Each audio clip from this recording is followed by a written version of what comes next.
মা খাদিজা নবীর কাছে করে আবেদন, তোমার জুব্বা দিয়ে করো আমায়, তোমার জুব্বা দিয়ে করো গো আমার কাফন। যে জুব্বা পরে নবী প্রথম হেরা গুহায় যায়, ওই জুব্বাতে জিবরিল আমিনের ছোঁয়া পাওয়া যায়। যে জুব্বা পরে সর্বপ্রথম কোরআন নাজিল হয়, যেদিন আমি কলমা পড়ি এই জুব্বা ছিল গায়। মা ফাতেমা মা খাদিজা গোসল দিতে যায়, আব্বার জুব্বা নিয়ে আম্মাকে পরায়। নবীর প্রেমে মরে গেলে মাটি তাকে খায় না, সাদা কাফন সাদা থাকে ময়লা তাতে হয় না। নবীর প্রেমে মরে গেলে মাটি তাকে খায় না, সাদা কাফন সাদা থাকে ময়লা তাতে হয় না। নবীর আশিক হলে আল্লাহ তাআলা বলে, নবীর আশিক হলে আল্লাহ তাআলা বলে কবরেতে কোনো রকম হিসাব নাহি হয়।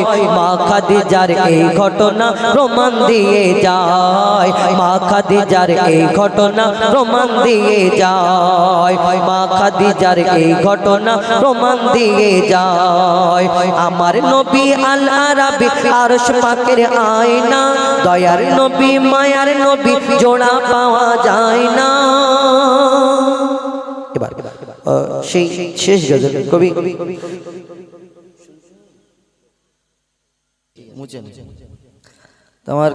আমাদের কয়েকটি গজল আমার কাছে ফরমাইশ করেছে মেয়েদের তরফ থেকে।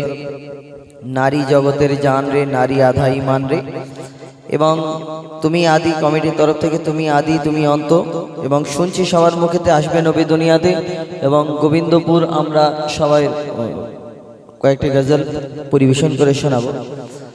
তো ইতিপূর্বে বিভিন্ন ধরনের গজল আপনারা শুনেছেন, তো এখন আমি আমার মা বোনদের ফরমাইশ নারীদের উদ্দেশ্য করে। এই দুনিয়াতে আমরা জানি এবং সবাই বুঝি, কিন্তু বুঝেও কেউ বুঝি না। আল্লাহ পাক নারীকে অনেক সম্মান, অনেক মর্যাদা, অনেক ইজ্জত দিয়েছে। আমার নবী আসার আগে এই দুনিয়াতে, আমার নবী আসার আগে নারীদের প্রতি বড় অত্যাচার করা হতো। ছোট ছোট বাচ্চা মেয়েদেরকে পুঁতে মেরে ফেলা হতো বালিতে। তখন এই রকম রীতি রেওয়াজ ছিল আরবের বুকে।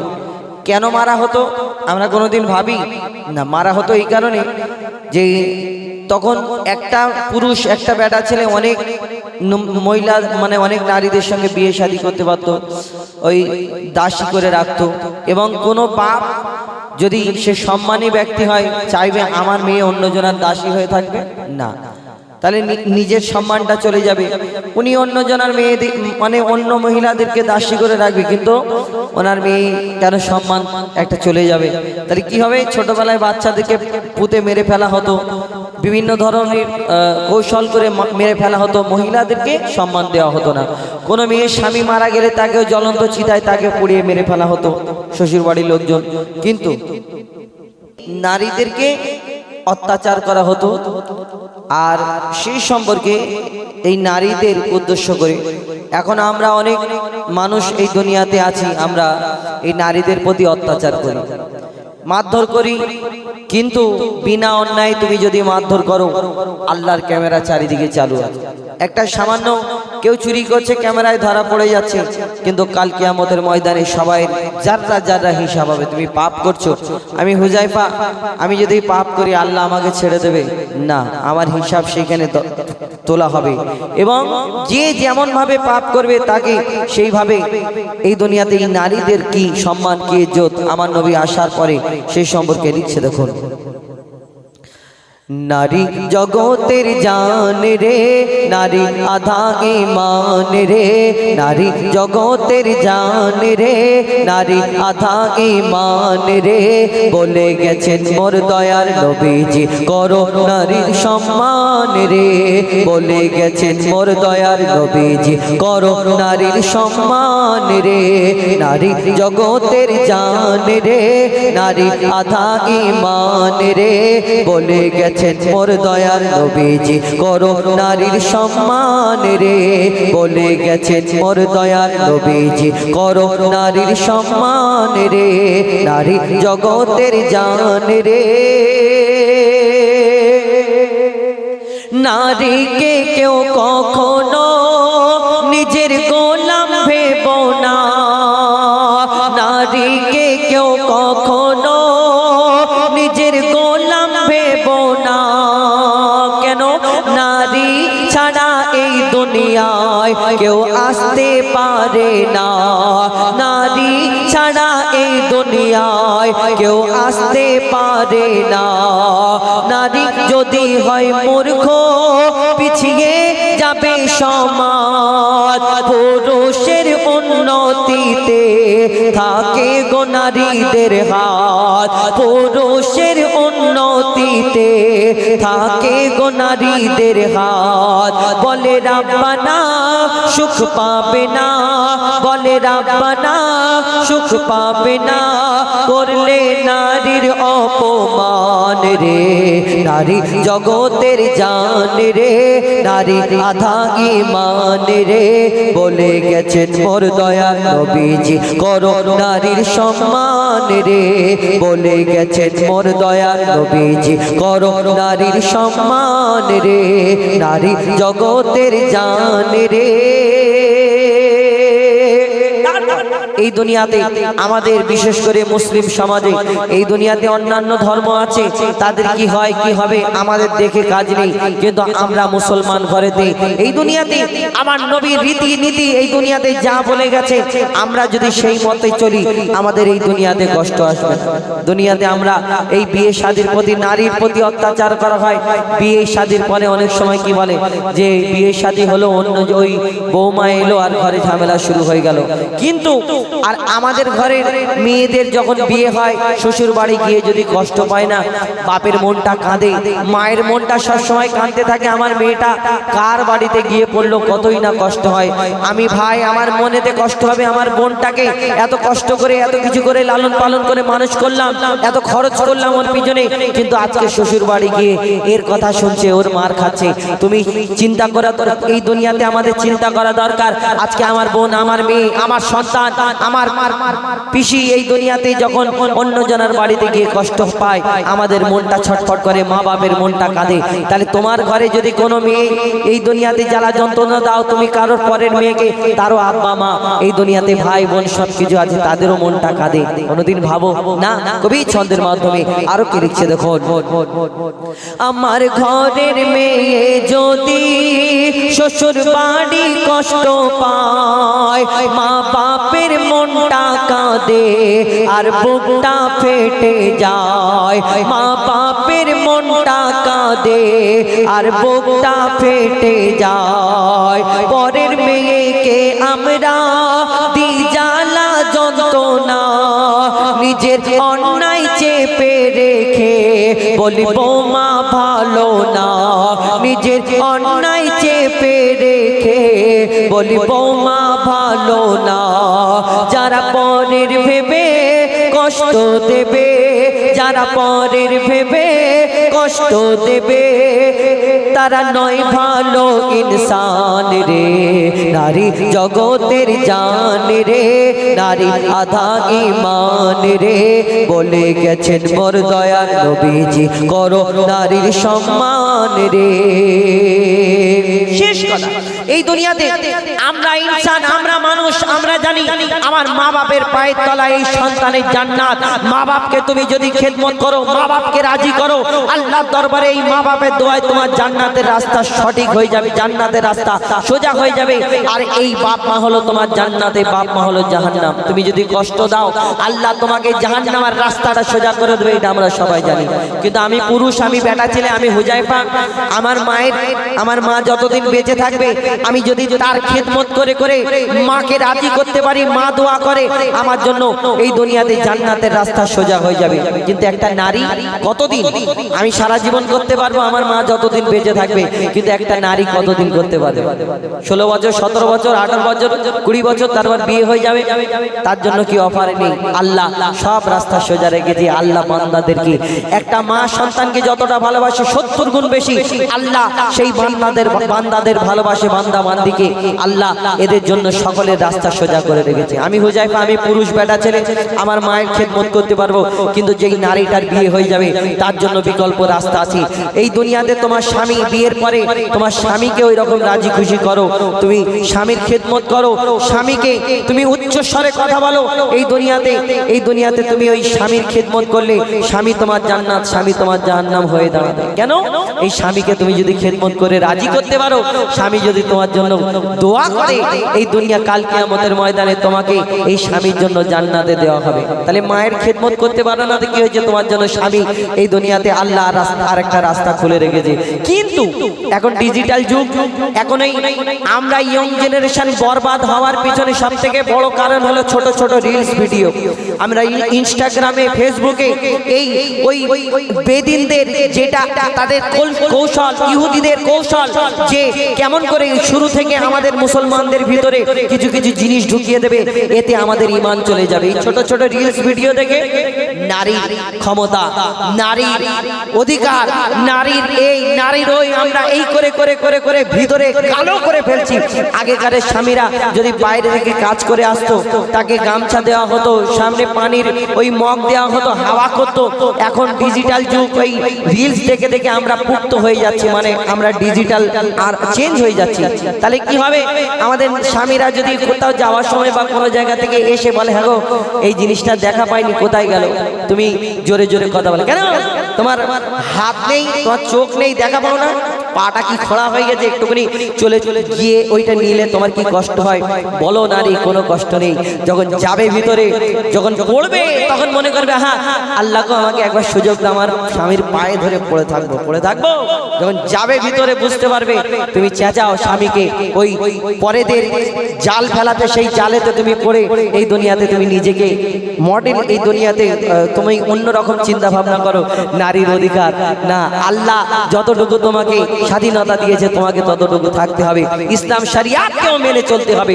তুমি মনে করবে সবাইয়ের মতো আমরাও চলাফেরা করব না, আমরা মুসলমান, আমরা এক আল্লাহকে বিশ্বাস করি, এক নবীকে মানি, যেই নবীর বেটি মা ফাতেমা, যিনি ওই রাত্রে আমরা চিন্তা করি বোরকা পরে যদি ছবি পোস্ট করা, যদি অনেক জনের বোরকা পরে বলে পর্দা করে আমি ছবি পোস্ট করছি।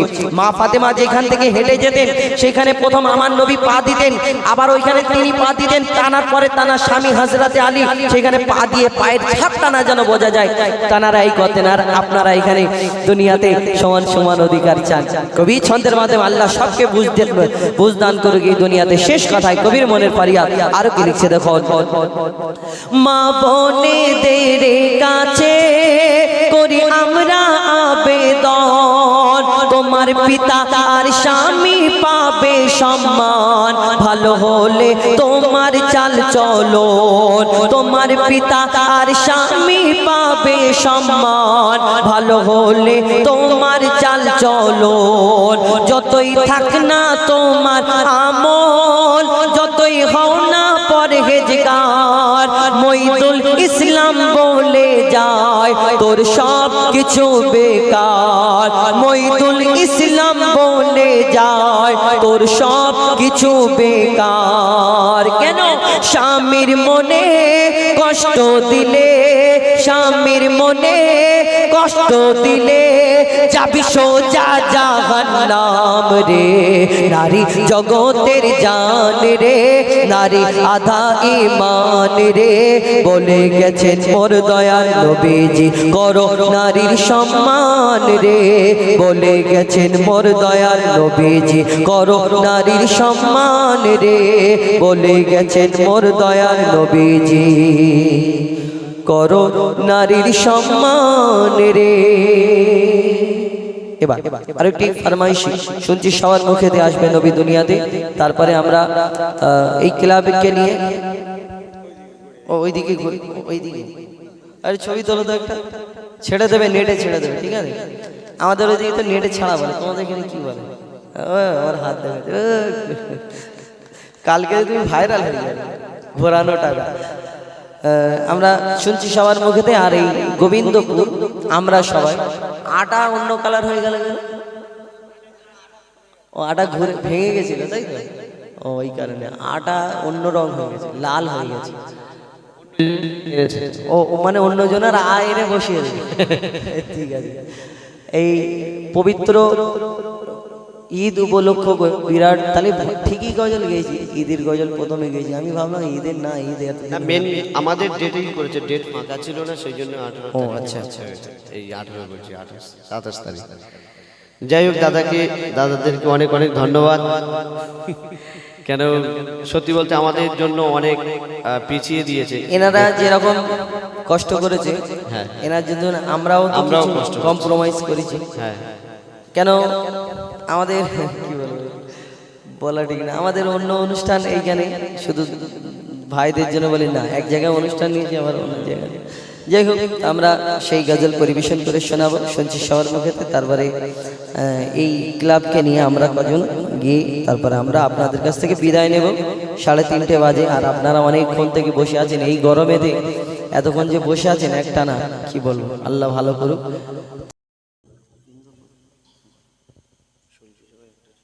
শুনছি সবার মুখেতে আসবে নবী দুনিয়াতে, গুনাহগার উম্মতের মায়া, নবীকে ভালোবেসে জান্নাতে যাবে হেসে, নবীকে ভালোবেসে জান্নাতে যাবে হেসে, যদি সে কলেমা পড়ে নেয়, যদি সে কলেমা পড়ে নেয়। শুনছি সবার মুখেতে আসবে নবী দুনিয়াতে, গুনাহগার উম্মতের মায়া, যদি সে কলেমা পড়ে নেয়, যদি সে কলেমা পড়ে নেয়। এই গোবিন্দপুর নূরের সাজে সেজেছে, এই গোবিন্দপুর নূরের সাজে সেজেছে, প্রতি ঘরে ঘরে ঘরে ঘরে ঘরে ঘরে, প্রতি ঘরে ঘরে রহমত খোদার ভরেছে, এই গোবিন্দপুর নূরের সাজে সেজেছে। গোবিন্দপুর, তা আমি কি অন্য কি হাসছো কেন? আমি তোমাকে দেখে হাসি পাচ্ছি। পাইকারি করি, পাইকারি গজল না, আমি তোমাকে দেখে হাসছি। আমি সারাদিন, হ্যাঁ, এই ধরো আপনারা বিচার করেন, সারাদিন হাট করেছি, করে একে গাড়ি চালিয়ে বয়ে বয়ে নিয়ে এসছি। আবার কাল আমি এই যাবো, এগিয়ে ঘুমোবে, আমি তো হাটে চলে যাব, কিন্তু আমি চিন্তা করছি সেই আমার পিছনে বসে বসে ঘুমোতে ঘুমোতে যাবো আমাকে ধরে। ওই কারণে তোমাকে দেখে আমার হাসি পাচ্ছে। তুমি সারা জীবন এই করে কেটিয়ে দিচ্ছ। তুমি ঘুমানোর আমার ওষুধ খাইয়ে দিয়েছো, তাই ঘুমাবো না। এই গোবিন্দপুর নূরের সাজে সেজেছে, দেখো দেখো গোবিন্দপুর নূরের সাজে সেজেছে, এই গোবিন্দপুর নূরের সাজে সেজেছে।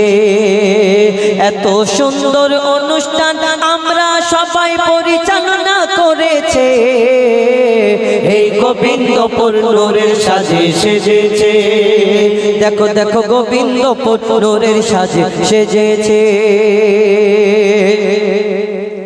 এই কমিটির ছেলেরা ছেলেরা ছেলেরা, ওগো এই কমিটির ছেলেরা সত্যি নবীর দিবানা, এই কমিটির ছেলেরা সত্যি নবীর দিবানা, নবীকে যারা ভালোবাসে আল্লাহ তাদের ভোলে না, নবীকে যারা ভালোবাসে আল্লাহ তাদের ভোলে না।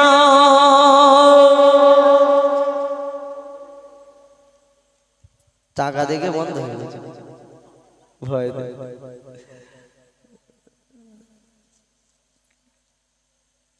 সেজেছে, দেখো দেখো গোবিন্দপুর নূরের সাজে সেজেছে, প্রতি ঘরে ঘরে, প্রতি ঘরে ঘরে রহমত খোদার ভরেছে, দেখো দেখো গোবিন্দপুর নূরের সাজে সেজেছে, দেখো দেখো এই গোবিন্দপুর নূরের সাজে সেজেছে। এই কমিটির সদস্যরা সত্যি নবীর দিবানা, এই কমিটির ছেলেরা সত্যি নবীর দিবানা, এই কমিটির ছেলেরা সত্যি নবীর দিবানা। নবীকে যারা ভালোবাসে আল্লাহ তাদের ভোলে না, নবীকে যারা ভালোবাসে আল্লাহ তাদের ভোলে না। এরা সচ্চা মুসলমান, মুসলমান, মুসলমান, এরা সচ্চা মুসলমান, আল্লাহ এদের মেহেরবান, এরা সচ্চা মুসলমান, আল্লাহ এদের মেহেরবান। পালা বিপদ সরে যাবে, পালা বিপদ সরে যাবে, করলে নবীর গুণগান, বিপদ সরে যাবে করলে নবীর গুণগান। এই পাড়ার উপর, এই কমিটির উপর খোদার মাদদ রয়েছে, এই গোবিন্দপুর নূরের সাজে সেজেছে। এই গজল শুনে কত টাকা দিয়েছে? 20 করে 40। এই গজল শুনে 40 টাকা দিয়েছে। আর এই অনুষ্ঠান আমরা সবাই পরিচালনা করেছে, এই গোবিন্দপুর নূরের সাজে সেজেছে, এই গোবিন্দপুর নূরের সাজে সেজেছে। যে আমরা আমাদের একটা নিয়ম, কোরআনে পাক থেকে আয়াত পরিবেশন করে শুরু করি হামতে পারি তারা দিয়ে। আমাদের শেষ গাজল শহীদে কারবালা, তো এই শহীদে কারবালা দিয়ে আমরা অনুষ্ঠান শেষ করবো। আজকের শেষ অনুষ্ঠান এই তো বিদায় গজল, এটা আমাদের মানে এই গজলটা আমাদের শেষ। ইয়া শহীদে কারবালা, ইয়া শহীদে কারবালা।